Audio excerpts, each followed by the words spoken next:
സിനിമയിലെ പ്രമുഖ ഡബ്ബിംഗ് ആർട്ടിസ്റ്റും സാംസ്കാരിക പ്രവർത്തകയുമായ ഭാഗ്യലക്ഷ്മി നടി ആക്രമിക്കപ്പെട്ട കേസിന്റെ പശ്ചാത്തലത്തിൽ സിനിമാ സംഘടനകളുടെ നിലപാടുകൾക്കെതിരെയും നടൻ ദിലീപിന്റെ സമീപനങ്ങൾക്കെതിരെയും നടത്തിയ വിമർശനങ്ങൾ സാംസ്കാരിക കേരളത്തിൽ വലിയ ചർച്ചയായിരിക്കുകയാണ്. കേസിൽ നടൻ കുറ്റവിമുക്തനായതിനാൽ സിനിമാ മേഖലയിലുള്ളവർ വലിയ രീതിയിൽ ആഘോഷിക്കാൻ തയ്യാറെടുക്കുകയാണെന്നും അത് അധികം വൈകാതെ തന്നെ മലയാളികൾ കാണേണ്ടി വരുമെന്നും അവർ ഒരു മാധ്യമത്തിന് കൊടുത്ത അഭിമുഖത്തിൽ പറയുകയുണ്ടായി. ദിലീപിന്റെ ഇപ്പോഴത്തെ ആത്മവിശ്വാസത്തെയും പെരുമാറ്റത്തെയും ഭാഗ്യലക്ഷ്മി നിശ്ചിതമായി വിമർശിക്കുന്നുണ്ട്.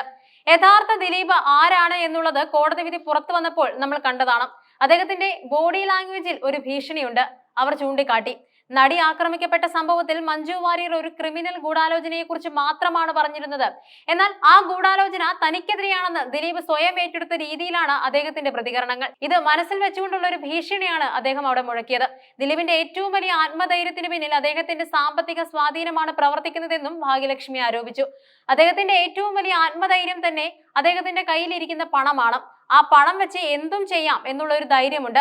ഈ സാമ്പത്തിക സ്വാധീനം സിനിമാ മേഖലയിലെ പല തീരുമാനങ്ങളിലും നിലപാടുകളിലും പ്രതിഫലിപ്പിക്കുന്നുണ്ടെന്നും അവർ വാദിക്കുന്നുണ്ട്. മലയാള സിനിമയിലെ പ്രധാന സംഘടനകളായ അമ്മ, ഫെഫ്ക, പ്രൊഡ്യൂസേഴ്സ് അസോസിയേഷൻ തുടങ്ങിയവയുടെ നിലപാടുകളിലെ ഇരട്ടത്താപ്പ് ഭാഗ്യലക്ഷ്മി ശക്തമായി ചോദ്യം ചെയ്തു. എല്ലാവരും ഞങ്ങൾക്ക് രണ്ടുപേരും വേണമെന്ന് പറഞ്ഞ ആൾക്കാരാണ്. അത് എങ്ങനെയാണ് സാധിക്കുന്നത്? തെറ്റിനോടൊപ്പമോ അല്ലെങ്കിൽ ശരിയോടൊപ്പമോ സഞ്ചരിക്കണം. അത് തെറ്റിനോടൊപ്പവും ശരിയോടൊപ്പവും ഞങ്ങൾ സഞ്ചരിക്കുമെന്ന് പറയുന്ന ആൾക്കാരാണ്. ഇത്തരം സംഘടനകൾ അതിജീവിതയ്ക്കൊപ്പം നിൽക്കുമെന്ന് പറയുന്നതിൽ ആത്മാർത്ഥതയില്ലെന്നും അവർ ആരോപിച്ചു. അതിജീവിതയോടൊപ്പം സഞ്ചരിക്കുമെന്ന് അവർ പറയുന്നത് മാധ്യമങ്ങൾക്ക് വേണ്ടിയോ അല്ലെങ്കിൽ സമൂഹത്തിന്റെ തെറി കേൾക്കാതിരിക്കാൻ വേണ്ടി മാത്രമാണ്. പുറമെ അതിജീവിതയ്ക്ക് പിന്തുണ പ്രഖ്യാപിക്കുമ്പോൾ പോലും അവരുടെ മനസ്സും പ്രവർത്തികളും ദിലീപിനൊപ്പമാണ്. അവർ മനസ്സുകൊണ്ടല്ല അതിജീവിതയോടൊപ്പം എന്ന് പറയുന്നത്.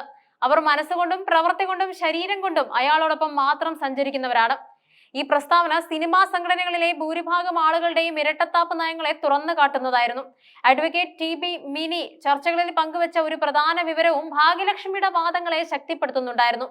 ദിലീപ് കൊടുത്ത കേസുകൾക്കെതിരെ നിയമ പോരാട്ടം നടത്താൻ അതിജീവിതയ്ക്ക് 75 ലക്ഷം രൂപയോളമാണ് ചെലവ് വരുന്നത്. ഈ കണക്ക് നിയമപരമായ വെല്ലുവിളികൾ സൃഷ്ടിക്കുന്നതിലൂടെ ദിലീപ് ഉപയോഗിക്കുന്ന പണത്തിന്റെ സ്വാധീനത്തെയും അതിജീവിതയുടെ പോരാട്ടത്തിന്റെ തീവ്രതയെയും എടുത്തു കാണിക്കുന്നുണ്ട്.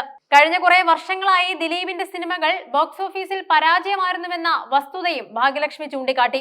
അദ്ദേഹം ഈ കഴിഞ്ഞ 8 വർഷത്തിൽ 8 സിനിമ എടുത്ത് 8 നിലയിൽ പൊട്ടി. എന്നിട്ടും അദ്ദേഹം മോഹൻലാലിനെ വെച്ച് സിനിമകൾ ചെയ്യുന്നതിനെ അവർ വിമർശിച്ചു. മോഹൻലാലിന്റെ ആരാധകരിലൂടെയെങ്കിലും സിനിമ വിജയിച്ചേക്കാം എന്ന പ്രതീക്ഷയാണ് ഇതിന് പിന്നിൽ.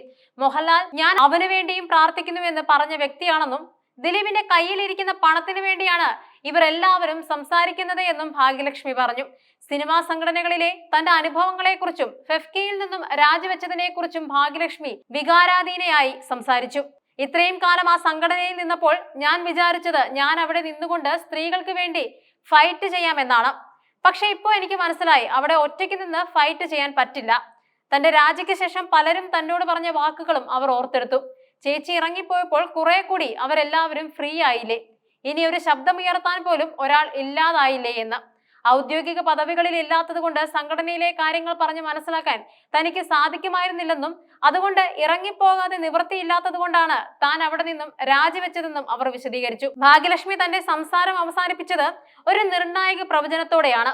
ദിലീപിനെ സിനിമാ സംഘടനകൾ ആദരിക്കുന്ന ഒരു വലിയ ചടങ്ങ് അധികം വൈകാതെ നടക്കുമെന്നാണ് അവരുടെ മുന്നറിയിപ്പ്. ഇദ്ദേഹത്തെ ആഘോഷിക്കുന്ന ഒരു വലിയ ചടങ്ങ് ഇവരെല്ലാവരും നടത്തും. ഇവരെല്ലാവരും അദ്ദേഹത്തെ സ്വീകരിക്കുന്ന, കഴുത്തിൽ മാലയിട്ട് സ്വീകരിക്കുന്ന ഒരു വലിയ ചടങ്ങ് അധികം വൈകാതെ നടക്കും. എല്ലാ ആദരവോടും കൂടെ അലങ്കരിച്ച് ആനയും അമ്പാരും ഉണ്ടാവില്ല എന്ന് മാത്രം. ബാക്കി എല്ലാ ആഡംബരത്തോടു കൂടെയും അദ്ദേഹത്തെ ഇവർ എല്ലാവരും ക്ഷണിച്ചുകൊണ്ടു പോകുന്ന ഒരു കാഴ്ചയും കൂടെ നിങ്ങൾ എല്ലാവരും കാണേണ്ടി വരും. ഇത്തരമൊരു കാഴ്ചയ്ക്ക് താൻ സാക്ഷ്യം വഹിക്കാൻ ആഗ്രഹിക്കാത്തത് കൊണ്ടാണ് ആ സംഘടനയിൽ നിന്നും ഇറങ്ങിപ്പോയതെന്നും അവർ കൂട്ടിച്ചേർത്തു.